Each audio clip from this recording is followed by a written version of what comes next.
வீதி, அப்படி ஒரு பாட்டு உண்டு தெரியுமா? ஸ்தோத்திரம், அல்லேலூயா. அப்ப பொன்னினாலே அந்த வீதி இருக்கும். மதில்களும் வச்சிரக்கல் என்று சொல்லப்பட்டிருக்கிறது. இனி அங்கே அலங்காரத்திற்காக எல்லாம் வெளிச்சம் கொடுக்கறதுக்கெல்லாம் வேற லைட்டிங் ஒன்றும் கிடையாது. அதுக்கு வெளிச்சம் கொடுக்கிறது யார்? ஆட்டுக்குட்டியானவர் வெளிச்சமா இருக்கிறார். நல்ல கவனிங்க, அந்த இடத்திற்கு வெளிச்சம் கொடுப்பதற்கு எப்படி ஆட்டுக்குட்டியானவர் வெளிச்சம் கொடுக்க முடியும்? தேவன் சொன்னார், சூரியன் உண்டாக கடவுதுன்னு சொன்னார். அப்படிதானே? எப்படி? சூரியன் அன்னைக்கு படைத்த அந்த சூரியன் இன்னைக்கு வரைக்கும் எந்த கேடும் இல்லாமல் பிரகாசமா என்ன செய்கிறது? என்ன செய்கிறது? ஒளி வீசுகிறது. இப்ப பாருங்க, சூரியன்ல இருந்து என்ன எடுக்க முடியும்? எனர்ஜி எடுக்க முடியும். என்ன கவனிங்க, சூரியன்ல இருந்து எனர்ஜி எடுக்க முடியும், பவர் எடுக்க முடியும், கரண்ட் எடுக்க முடியும். தெரியுமா? ஆமாவா இல்லையா? ஆமா. அப்போ சூரியன்ல ஏகப்பட்ட பவர் இருக்கிறது. அதிகமான என்ன மரம் வளரணும்னா என்ன வேணும்? சூரியனுடைய வெளிச்சம் வேணும். அப்படிதானே? ஆமாவா இல்லையா? கொஞ்ச நாள் மழை பெய்துட்டே இருந்துன்னு வைங்களேன், சூரியனே இல்லாம இருந்ததுன்னு சொன்னா நமக்கெல்லாம் ஒரு மாதிரிப்பட்ட ஒரு நோய் எல்லாம் வந்துடும். அப்படித்தானே?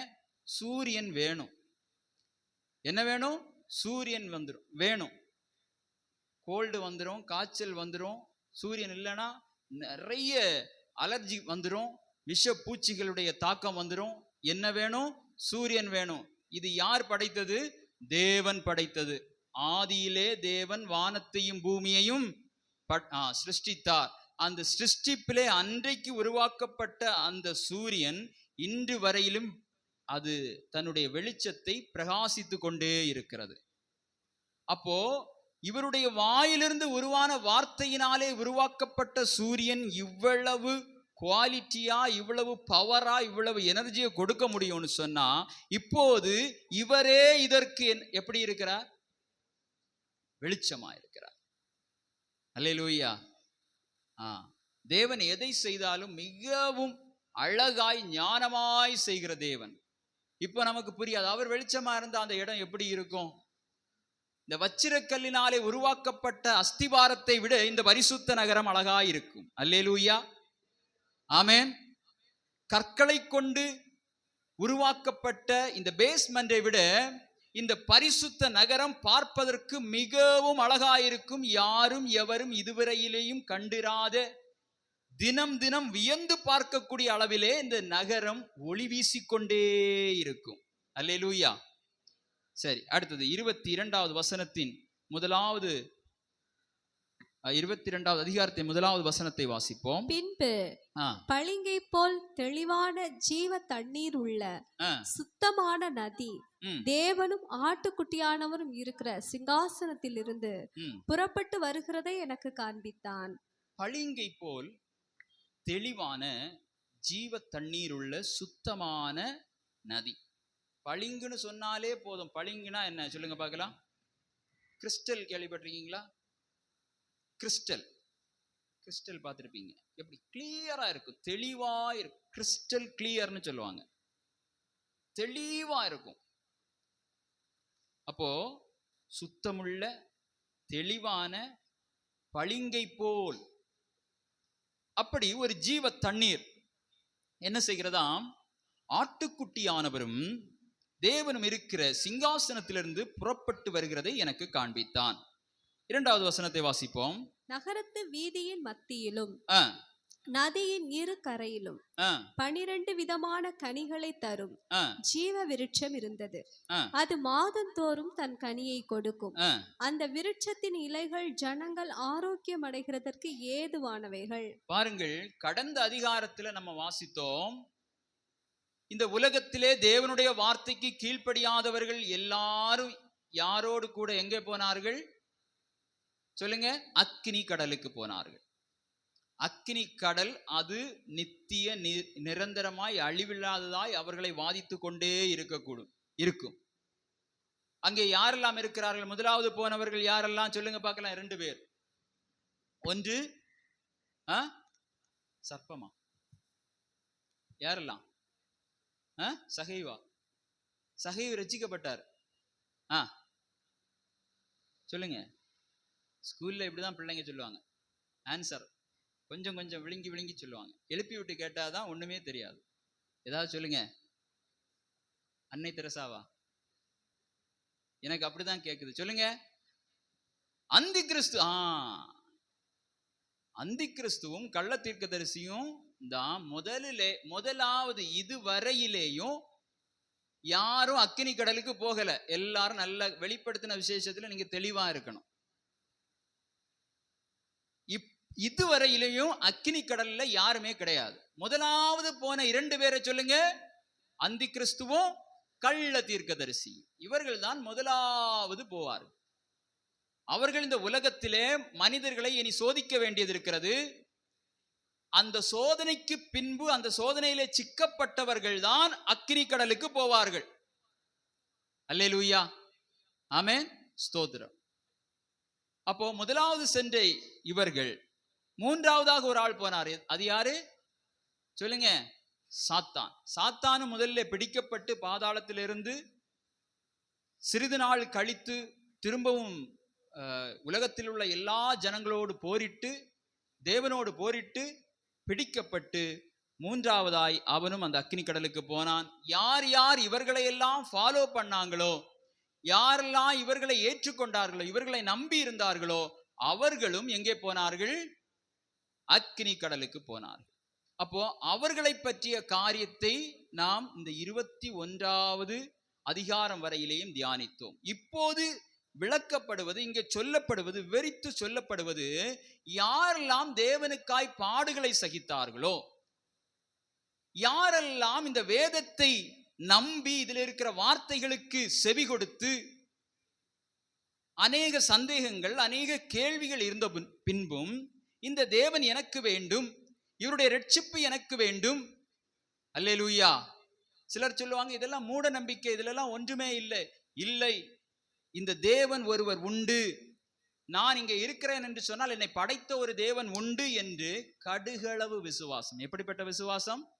கடுகளவு, கொஞ்சம் போல அந்த விசுவாசத்திற்காக தங்களுடைய வாழ்க்கை முழுவதையும் வாழ்ந்து பலவிதமான போராட்டங்கள், தேவனை ஏற்றுக்கொண்டதினாலே அவமானங்கள், பாடுகள், நிந்தைகள் எல்லாவற்றையும் சகித்து அவருடைய வார்த்தைக்கு கீழ்ப்படிந்து இயேசு கிறிஸ்துவுக்குள் ரட்சிக்கப்பட்டவர்கள் எங்க இருப்பார்கள்?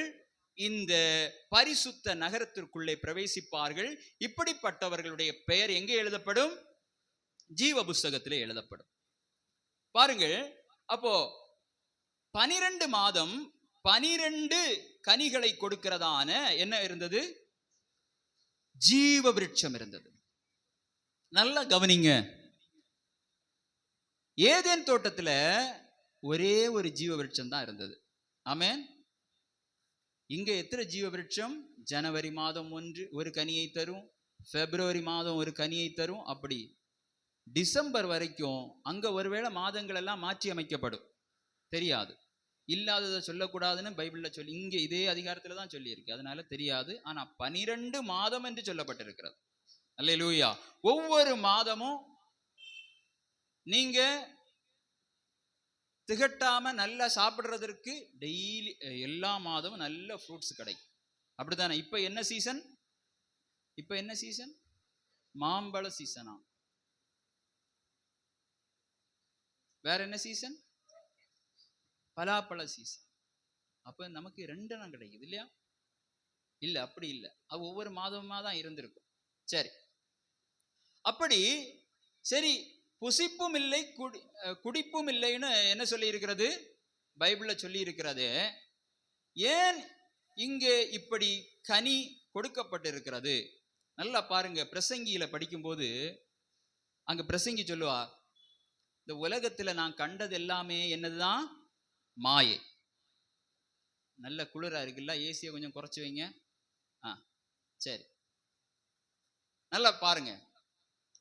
நான் கண்டது சூரியனுக்கு கீழே இருக்கிற எல்லாமே மாயை. ஆனாலும் மனுஷன் நல்லா சாப்பிடுறான் பாத்தீங்களா, அது அவனுக்கு ஒரு இன்பத்தை கொடுக்கும். அதை தவிர வேற ஒன்றும் இல்லைன்னு சொல்லுவார். ஆமென். சாப்பிடுவது அது அவனுக்கு ஒரு இன்பமா இருக்கும், அதை தவிர வேறொன்றும் இல்லை என்று சொல்வார்.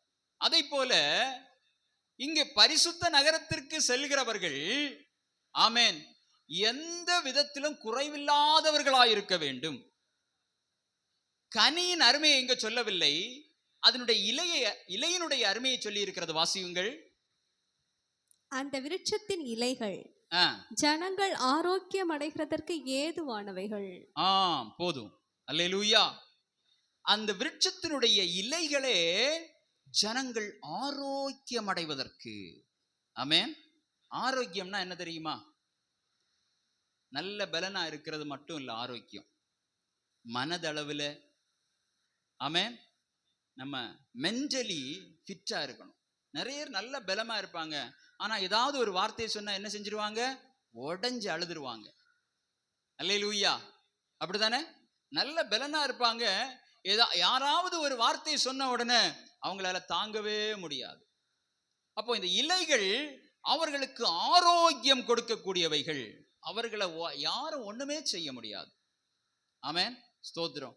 ஒருவேளை இந்த ஜீவ விருட்சம் இதற்காக கூட வைக்கப்பட்டிருக்கலாம். ஏன் தெரியுமா?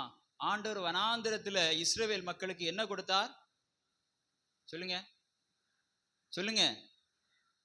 மன்னாவை கொடுத்தார். அந்த மன்னா எங்க உள்ளது? தேவதூதர்கள் சாப்பிடுகிறது. அப்போ வெறும் மன்னாவை மட்டும் சாப்பிட்டுட்டு இவங்க என்ன சொன்னாங்க?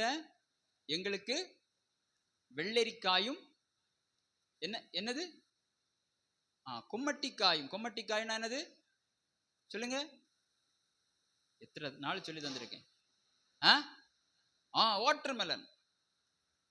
அந்த வெயில்ல நடக்கும்போது ஒருவேளை அவங்களுக்கு கிடைத்தது என்னது? பெஸ்ட் குவாலிட்டியான மன்னா கிடைத்தது. ஆனா இவங்களுக்கு என்ன வேணும்? ஆமா, கொமட்டிக்காய்கள் அங்கே இருந்தது, வெள்ளரிக்காய்கள் எகிப்தில இருந்தது. இவன் எல்லா விதத்திலும் திருப்தியாகட்டும் ஆண்டவர் வைத்திருக்கலாம். ஏன்னா இவன் சாப்பிடாம இருந்தா சாகவே மாட்டான். அப்படித்தானே? பரிசுத்த நகரத்துல நம்ம சாப்பிடாம இருந்தா சாகவே மாட்டோம். நமக்கு அழிவே கிடையாது. நித்திய காலமா நாம அங்க உயிரோட இருப்போம். 3வது வசனமும் அதுதான் சொல்லுகிறது. வாசியுங்கள். இனி ஒரு சாபமுமே இராது. தேவனும் ஆட்டுக்குட்டியானவரும் இருக்கிற சிங்காசனம் அதில் இருக்கும். அவருடைய ஊழியக்காரர் அவரை சேவித்து அவருடைய சமூகத்தை தரிசிப்பார்கள். அவருடைய நாமம் அவர்களுடைய நெற்றிகளில் இருக்கும். அங்கே ராக்காலம் இராது, விளக்கும் சூரியனுடைய வெளிச்சமும் அவர்களுக்கு வேண்டுவதில்லை. தேவனாகிய கர்த்தரே அவர்கள் மேல் பிரகாசிப்பார். அவர்கள் சதா காலங்களிலும் அரசாளுவார்கள். பின்பு அவர் என்னை நோக்கி, இந்த வசனங்கள் உண்மையும் சத்தியமும் ஆனவைகள், சீக்கிரமாய் சம்பவிக்க வேண்டியவைகளை தம்முடைய ஊழியக்காரருக்கு காண்பிக்கும் பொருட்டு பரிசுத்த தீர்க்கதரிசிகளின் கர்த்தராகிய தேவனானவர் தம்முடைய தூதனை அனுப்பினார். போதும். இவ்வளவும் அந்த பரிசுத்த நகரத்திற்கான சுருக்கமான விளக்கம். ஆமென். அப்போ யாரெல்லாம் அங்க பிரவேசிப்பார்கள் என்பதிலே உங்களுக்கு ஒரு சின்ன ஐடியா கிடைச்சிருக்கும். அல்லேலூயா. நான் முதல்ல சொன்னேன், பாவம் செய்தவனாயிருந்தாலும் சரி, பாவம் செய்யாதவனாயிருந்தாலும் சரி, ரட்சிக்கப்பட்டவனாயிருந்தாலும் சரி, ரட்சிக்கப்படாதவனாயிருந்தாலும் சரி, இந்த உலகத்துல ஒருக்கா மரித்த உடனே அவனுடைய ஆத்துமா அழிந்து போவதே இல்லை. ஆம் என்று சொல்லுகிற அல்லேலூயா சொல்லுங்க பார்க்கலாம். அல்லேலூயா. மரித்த பின்பு ஒரு வாழ்வு உண்டு என்பதை வேதம் ஆணித்தரமாய் சொல்லுகிறது. எப்படி சொல்லுகிறது? பைபிள் முழுவதுமே மரித்த பின்பு ஒரு வாழ்வு உண்டு என்பதை வேதம் திரும்ப திரும்ப சொல்லுகிறது. இதை விசுவாசித்து இந்த உலகத்திலே வாழும்போது தேவனுடைய வார்த்தைக்கு பயந்து, தேவனுக்கு பயந்து கர்த்தராகிய இயேசு கிறிஸ்துவை நீங்கள் ஏற்றுக்கொள்ள வேண்டும். ஒருவேளை இவரை ஏற்றுக்கொள்வதிலே உங்களுக்கு பலவிதமான பிரச்சனைகள் இருக்கும், பலவிதமான கேள்விகள் இருக்கும், பலவிதமான சந்தேகங்கள் இருக்கும். வேதம் என்ன சொல்கிறது என்றால், உங்களுக்கு புரியவில்லை என்றால், உங்களுக்கு தெரியவில்லை என்றால் நீங்கள் எப்படியாவது கண்டுபிடிக்க வேண்டுமாம். சொல்லுங்க. தடவியாவது கண்டுபிடிக்கணுமா? குருடன் தான் என்ன செய்வான்? குருடன் என்ன செய்வான்? நீங்க ரோட்ல போகும்போது கையில ஒரு ஸ்டிக் வச்சிருப்பார். எங்க குழி இருக்கிறது? அவர் இந்த உலகத்தையே பார்த்ததில்லை. அப்படித்தானே? அவன் என்ன செய்வான்? அந்த கம்பை வச்சு அந்த இடத்தை அப்படியே ஆராய்ந்து நடப்பான். அதை போல இந்த வேதத்தை நீங்கள் ஆராய்ந்து தடவியாகிலும் கண்டுபிடிக்கணும். உங்களுடைய கண்கள் அடைக்கப்பட்டிருந்தால், காதுகள் அடைக்கப்பட்டிருந்தால், இந்த வேதத்தை நீங்கள் வாசித்து இதுல என்ன இருக்கிறது என்பதை நீங்கள் எப்படியாவது அறிந்து கொள்ள வேண்டும். நீங்கள் அறிந்து கொள்வதற்கு திரும்ப திரும்ப ஏதாவது ஒரு தேவ ஊழியர் அல்லது ஏதாவது ஒரு பாடல், ஏதாவது ஒரு வசனம் உங்களுக்கு நேராய் வந்து கொண்டேதான் இருக்கும். நீங்கள் எப்படியும் அந்த சத்தியத்தை அறிந்து கொள்வீர்கள். அல்லேலூயா. இங்க இருக்கிற எல்லாருக்கும் நான் சொல்லுகிறேன், ஏதாவது ஒரு வழியில இந்த வசனங்கள் உங்களை பாதிக்கும், எப்படியும் பாதிக்கும், ஏதாவது ஒரு வயதிலேயாவது பாதிக்கும். இந்த தேவன் உண்டு என்பதை நீங்கள் உண்மையாகவே ஏற்றுக்கொள்வீர்கள். அல்லேலூயா. ஏற்றுக்கொண்ட பின்பு அவருக்காக வாழ வேண்டுமா வாழ வேண்டாமா என்று முடிவெடுப்பது உங்கள் கையிலே தான் இருக்கிறது. அக்கினி கடலுக்கு போக வேண்டுமா, பரிசுத்த நகரத்திற்குள்ளே போக வேண்டுமா? அல்லேலூயா, ஸ்தோத்திரம். எனவே இந்த பரிசுத்த நகரத்தை, புதிய எருசலேமை குறித்து மிகவும் சுருக்கமாய் தான் இங்கே சொல்லப்பட்டிருக்கிறது. இதை இன்னும் அதிகமாய் நாம் அறிய வேண்டும் என்று சொன்னால், கிறிஸ்துவுக்குள் மரித்து, ஆமென், அவருக்காய் ஏதாவது செய்து அவரோடு மகிமையிலே எடுத்துக்கொள்ளப்படும் பொழுது நிச்சயமாய் நாம் அங்கே பார்க்க முடியும். எத்தனை பேர் இங்க இருக்கிறவங்க அந்த பரிசுத்த நகரத்துக்கு நான் எப்படியாவது போயிருவேன்னு சொல்றீங்க? அல்லேலூயா. எப்படியாவது இல்லை, எப்படியும் போவீங்க. ஒருக்காவோட சொல்லுங்க அல்லேலூயா. சரி, போவனா போக மாட்டேனான்னு உங்களுக்கு ஒரு டவுட் இருக்கு. எனக்கு வேணும்னு சொல்றவங்க ஒரு அல்லேலூயா சொல்லுங்க பார்க்கலாம். அல்லேலூயா. அதுலயும் நிறைய பேர் சொல்றாங்க, வேணும்னா அவர் கூட்டிட்டு போட்டு அவர் முடிவு எடுக்கட்டும் என்ன பார்த்து, எனக்கு நகரம் வேணுமா நரகம் வேணுமான்னு. அப்படிதானே? நான் ஒன்றும் சொல்ல மாட்டேன்ப்பா, எனக்கு குவாலிட்டியை பார்த்து, எனக்கு நீதியை பார்த்து, எனக்கு உண்மையை பார்த்து அவரே தரட்டும். நம்முடைய நீதி எல்லாம் எப்படிப்பட்டது? நீங்க ரட்சிக்கப்பட வேண்டும் என்று சொன்னால் முதல்ல உங்களுடைய எல்லா பாவங்களையும் சொல்லி, உங்களை முழுவதுமாய் அர்ப்பணித்து, உங்களை முழுவதுமாய் உடைத்து அவருடைய பாதத்திலே ஊற்றி, ஆண்டவரே இந்த பாவங்கள், என்னுடைய வாழ்க்கையில் இருக்கிற இந்த அக்கிரமங்கள், மீறுதல்கள் எல்லாவற்றையும் மன்னியும், நான் உமக்காக வாழ ஆசைப்படுகிறேன், உம்மை நான் ஏற்றுக்கொள்கிறேன் ஆண்டவரே, எனக்காக மரித்த தேவனே, உம்முடைய இரத்தத்தினால என்னுடைய பாவங்கள் எல்லாவற்றையும் கழுவும் என்று சொல்லி அறிக்கையிட்டால் மாத்திரமே அந்த ரட்சிப்பு கிடைக்கும். சும்மா இருந்தா கிடைக்காது. ரட்சிப்பு உண்டாக ஆமென், நாவினாலே அறிக்கை பண்ண வேண்டும். தம்பி, அது கீ கொடுக்கிற பொம்மையா? அப்பப்ப கீ கொடுத்துட்டே இருக்கிற அவன்கிட்ட கொஞ்சம் மாற்றி இருத்துங்க. சரி, அடுத்து தொடர்ந்து வாசிப்போம். யோவானாகிய நான் இவைகளை கண்டும் கேட்டும் இருந்தேன். நான் கேட்டு கண்டபோது இவைகளை எனக்கு காண்பித்த தூதனை வணங்கும்படி அவன் பாதத்திலே விழுந்தேன். பாருங்கள், 1ஆம் அதிகாரம் 19வது வசனத்திலே ஒரு வார்த்தையை வாசித்தோம். நீ கண்டவைகளையும் இருக்கிறவைகளையும் இவைகளுக்கு பின்பு சம்பவிக்க போகிறவைகளையும் எழுது. இப்ப கன்க்ளூஷன்ல வரார். யோவானாகிய நானே இவைகளை கண்டும் கேட்டும் இருந்தேன். அதற்கு அவன், இல்ல எங்க போறீங்க? நேரம் ஆயிட்டா. கேட்டும் இருந்தேன். அப்போ கண்டது, கேட்டது, அதுக்கப்புறம் இனி சம்பவிக்க போகிறது என்னது? நான் கேட்டு கண்டபோது இவைகளை எனக்கு காண்பித்த, அப்ப சம்பவிக்க போகிறவைகளை காண்பித்த அந்த தூதனுடைய பாதத்துல இந்த யோவானுக்கு என்ன வேணும்? இது 3வது தடவைன்னு நினைக்கிறேன், அப்படித்தானே?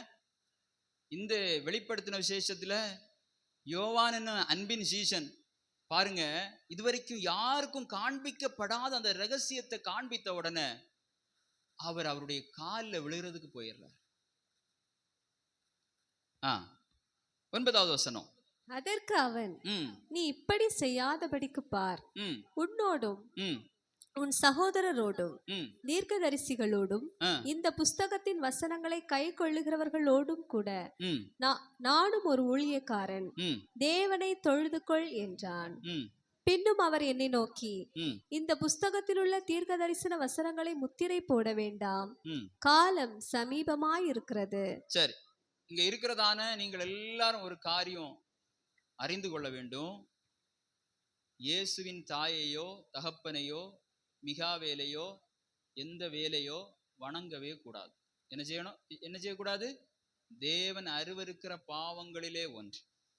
தேவனோடு இருக்கிற தூதர்களே அதை சொல்லுகிறார்கள், நல்ல தூதர்களே சொல்லுகிறார்கள், சீஷனே இடறுகிறான் பாருங்கள். அப்போ யாரையும் வணங்கக்கூடாது, யாரையும் தொழுது கொள்ளக்கூடாது. உங்களுடைய நண்பர்கள் சொல்லுவாங்க, என்னோடு இந்த கோயிலுக்கு வா, நான் ஒரு நாள் உங்க கோயிலுக்கு வாரேன், அப்படி சொல்லுவாங்களா? எங்களுக்கு ஒன்றும் பிரச்சனை இல்லை, நீங்க தான் எங்களை பிரிச்சு பாக்குறீங்க, அப்படியெல்லாம் சொல்லுவாங்க. சொல்லுவாங்களா? சொல்லியிருக்காங்களா? ஆமா. அங்க இருந்து சில பிற சாதம் நிறைய எல்லாம் கொண்டு வருவாங்க. விக்கிரகங்களுக்கு படைக்கப்பட்டதை என்ன செய்யக்கூடாதான்? குசித்தவங்க எல்லாம் ஒரு அல்லேலூயா சொல்லுங்கன்னு சொன்னா அவங்கள பயம் வந்துடும். இப்போ நான் சொல்லல, ஆனாலும் வேதம் சொல்லி இருக்கிறது, சாவுக்கு ஏதுவான ஒன்றை சாப்பிட்டால் என்ன செய்யாதான்? சேதப்படுத்தாது. ஆனா விக்கிரகத்துக்கு படைத்ததுன்னு அறிந்து, ஆஹா அது என்ன சொல்லுவாங்க, ஏதோ ஒரு இடத்துல பஞ்சாமிரதம் சாப்பிட்டா ஒரு ஆள் இங்க இருக்கு, பஞ்சாமிரதமா கொண்டு கொடுப்பாங்க. சிறு வயதுல அறியாம சாப்பிட்டு இருந்தா ஒன்னும் இல்லை, அறிந்து ஆஹா இது நல்லா இருக்குது, நீங்க வீட்டுல செஞ்சு சாப்பிடலாம். அது இன்கிரீடியன்ஸை யூடியூப்ல போட்டு பாருங்க, அதுல என்னெல்லாம் போடுறாங்களோ அதெல்லாம் என்ன செய்யுங்க, போட்டு நீங்க வீட்டுல சாப்பிடுங்க, அது ஒன்றும் பிரச்சனை இல்லை. அப்படித்தானே? ஆனா விக்கிரகத்துக்கு படைக்கப்பட்டது என்றால், நம்ம பழைய பாட்டுல இருக்கிறது போஜன பலி என்று ஒன்று இருக்கிறது. இருக்கிறதா? நல்ல கவனிங்க. போஜன பலி, நம்முடைய தேவனுக்கே போஜனங்களை எல்லாம் வைத்து பலியிடுகிற ஒரு பலி. அதிலே ஆசாரியர்கள் அதை புசிப்பார்கள். இதெல்லாம் ஃபாலோ பண்ணி தான் இவங்க வைத்திருக்கிறார்கள். தேவன் இதெல்லாம் வேண்டாம் என்று விட்டு விட்டார். இப்போது நாம் செய்ய தேவையில்லை. எனவே அந்த அந்நிய விக்கிரகங்களுக்கு முன்பதாக படைக்கப்பட்ட அந்த போஜன பலியை இங்க இன்னைக்கு சொல்லுறேன், நீங்க புசிக்க கூடாது. விஷத்தை குடிச்சா கூட ஆண்டவர் மன்னிச்சிருவாரு. இதுக்கு கொஞ்சம் பிரச்சனை வரும். என்ன வரும்?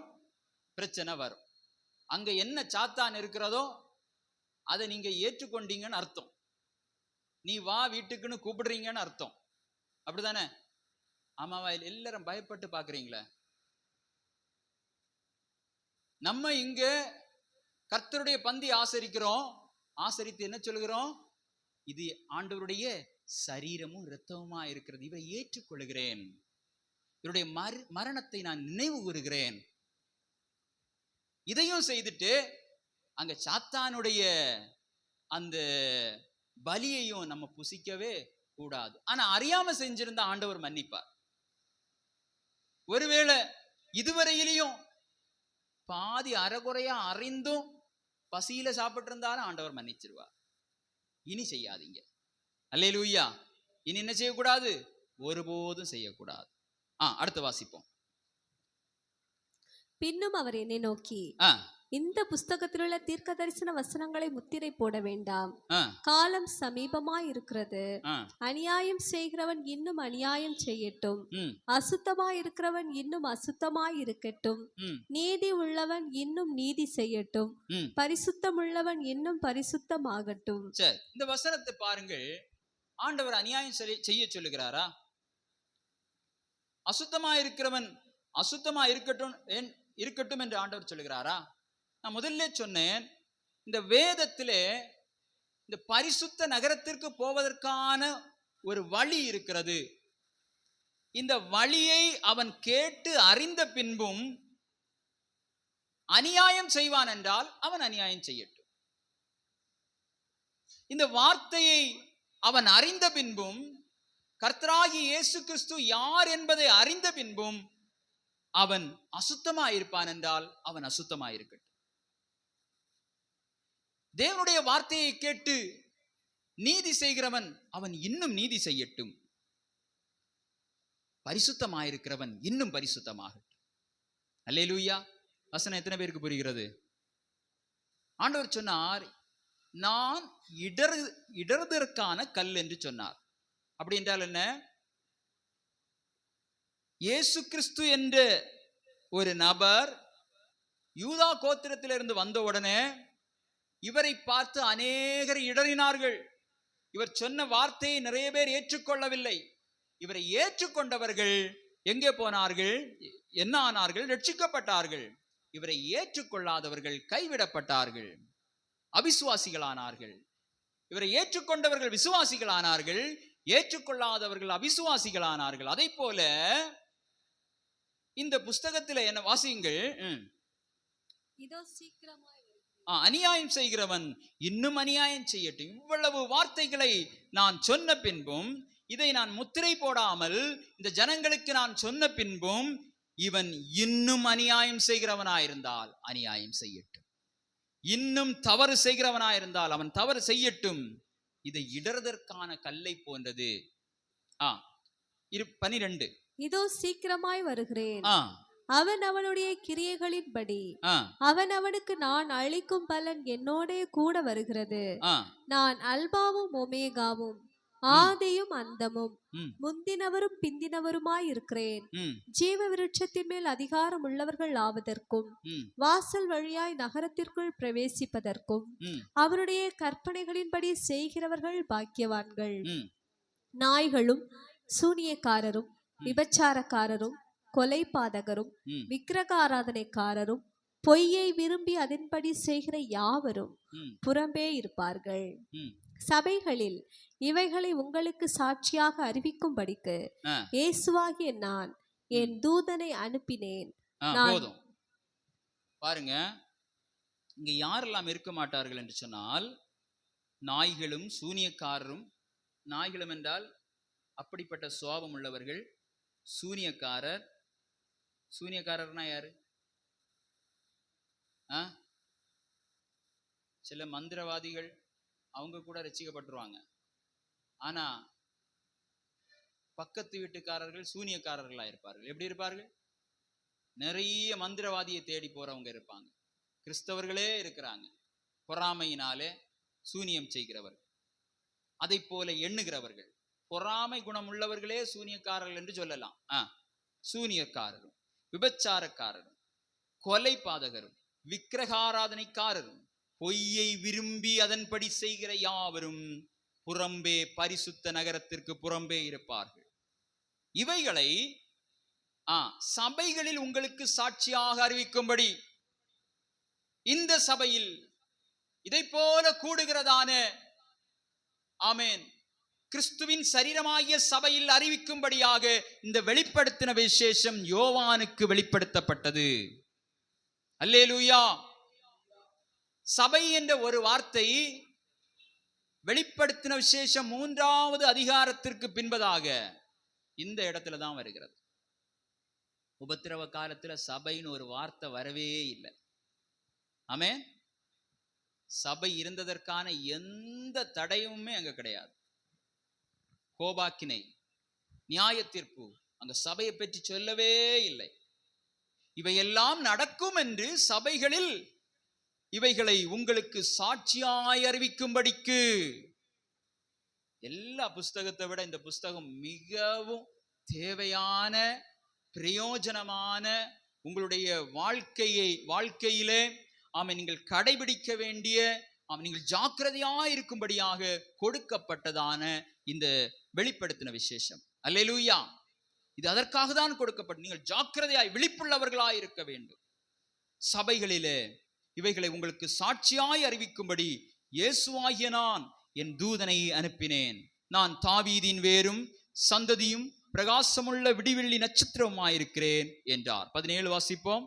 ஆவியும் மணவாட்டியும் வா என்கிறார்கள், கேட்கிறவனும் வா என்பானாக. தாகமாய் இருக்கிறவன் வர கடவன், விருப்பமுள்ளவன் ஜீவ தண்ணீரை இலவசமாய் வாங்கிக் கொள்ள கடவன். இந்த புஸ்தகத்தில் உள்ள தீர்க்க தரிசன வசனங்களை கேட்கிற யாவருக்கும் நான் சாட்சியாக எச்சரிக்கிறதாவது, ஒருவன் இவைகளோட எதையாகிலும் கூட்டினால் இந்த புஸ்தகத்தில் எழுதியிருக்கிற வாதைகளை தேவன் அவன் மேல் கூட்டுவார். ஒருவன் இந்த தீர்க்க தரிசன புத்தகத்தின் வசனங்களில் இருந்து எதையாகிலும் எடுத்து போட்டால் ஜீவ புஸ்தகத்தில் இருந்தும் பரிசுத்த நகரத்தில் இருந்தும் இந்த புஸ்தகத்தில் எழுதப்பட்டவைகளில் இருந்தும் அவனுடைய பங்கை தேவன் எடுத்து போடுவார். இவைகளை சாட்சியாக அறிவிக்கிறவர் மெய்யாகவே நான் சீக்கிரமாய் வருகிறேன் என்கிறார். ஆமேன். கர்த்தராகிய இயேசுவே வாரும். நம்முடைய கர்த்தராகிய இயேசு கிறிஸ்துவின் கிருபை உங்கள் அனைவரோடும் கூட இருப்பதாக. ஆமேன். எல்லாரும் சொல்லுங்க ஆமேன். கர்த்தராகிய, எல்லாரும் சொல்லுங்க ஆமேன். கர்த்தராகிய இயேசுவே வாரும். நம்முடைய கர்த்தராகிய இயேசு கிறிஸ்துவின் கிருபை உங்கள் அனைவரோடும் கூட இருப்பதாக. ஆமேன். எல்லாரும் எழும்பலாமா? இந்த வெளிப்படுத்தின விசேஷத்துல சொல்லப்பட்டதான அந்த வசனங்களை அப்படியே உங்களுக்கு சொல்லி இருக்கிறோம். எதையுமே கூட்டவில்லை, எதையுமே குறைக்கவில்லை. அநேக காரியங்கள் நம்ம வித்தியாசமா நம்ம படிச்சிருப்போம், ஆனா வாசிக்கும் போது அது வித்தியாசமா இருந்தது. அதிலே ஒன்றுதான் நம்ம பரலோகத்துக்கு போவோம் என்று. அப்படித்தானே? பரலோகத்திலிருந்து வருகிற நகரத்துக்கு தான் நம்ம போவோம். அல்லேலூயா, ஆமேன். அது ஒருவேளை மத்தியவானத்திலே வந்து நிற்கலாம். அது எங்கே நிற்கிறது என்று நமக்கு தெரியாது, அது இங்கு சொல்லப்படவில்லை. அங்கே இருந்து ஆனால் அது இறங்கி வருகிறது என்று 2 இடத்துல தெளிவாய் சொல்லப்பட்டிருக்கு. இதே போல ஆமேன், இதுல இல்லாத ஒரு காரியத்தை என்ன செய்யக்கூடாது? சொல்லக்கூடாது, இது கூட்டக்கூடாது. கூட்டுனா இதுல இருக்கிற வாதைகள் எல்லாம் நம்ம மேல கூடும்னு சொல்லி இருக்கிறது. எல்லாரும் அப்படி எழும்பலாம். ஆமேன். ஸ்தோத்திரம். ஒரு பாடலை பாடி நாம் இந்த ஆராதனை நிறைவு செய்வோம். தேவன் நம்மோடு கூட இருப்பாராக. ஹல்லேலூயா, ஹல்லேலூயா. Thank you Jesus. நன்றி இயேசுவே.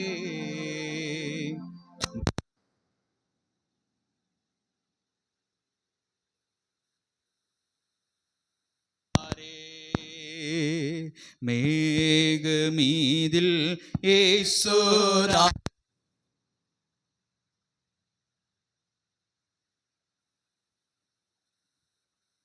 ஆகாயம் சேர்க்க அவரே வாராரே. ஆயத்தமுள்ளோரை ஆகாயம் சேர்க்க அவரே வாராரே. மேகமீதில் இயேசுராஜன் வேகம் வாராரே. மேகமீதில் இயேசுராஜன் வேகம் வாராரே.